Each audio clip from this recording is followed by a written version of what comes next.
And today I will talk about how unrealistic Ultraman is. I'm not talking about the DC one. I mean the Japanese one. Earlier this day, my friend said that literally Ultraman can literally beat anyone ever in existence in fiction. Well, my friend, do you think that's how it works? Lots of people have time in the 19th or maybe the 20s to come up with a character that is powerful enough to face a Superman or a Homelander or Hulk or something, or someone that's powerful like Goku, Naruto, or someone. And he said that Ultraman, a literal alien who gets beaten every time by monsters and defeats them with, I don't know, help, and refuses to pop out when the monster appears, and does nothing about it when the monster first appeared. He just stays in the base and just watches as it causes violence against others. And that's not even the worst thing. He just lets the monster destroys building at first, then comes out, gets his ass beaten by it, and then destroys it. And I'm sure some Ultraman shows have side characters. Like for Ultraman Mebius, for example, he has Hikari, which we don't actually see a lot of times. Why is that? Well, it's a budget which they cannot easily spend.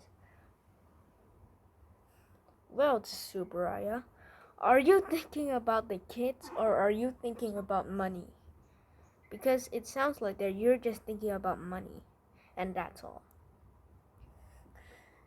Ultraman Max, for example, perfect. It has an English dub, and he has a side character named Zenon, which appeared one time only, and just once, and never comes back at the end of the show. And he does come back in the others, like that other thing. I forgot the movie name, so fuck you. And here's the worst part. They only in Mebius.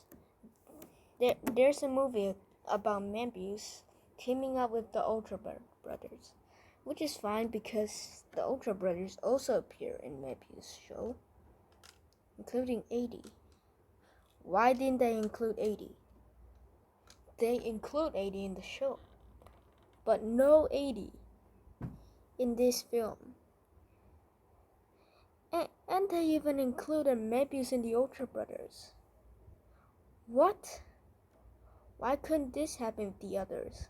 Like Orb, who only see, and we only see them when he's summoning cards. What?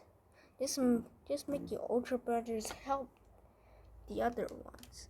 You can't just like, oh, let's just add a new character in, right? And let's not care about him for like 10 years.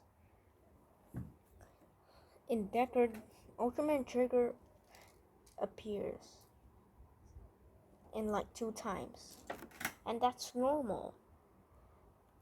And in Ultraman Trigger's movie, Zed appears. That's normal. That's fair. And Trigger appears in Deckard.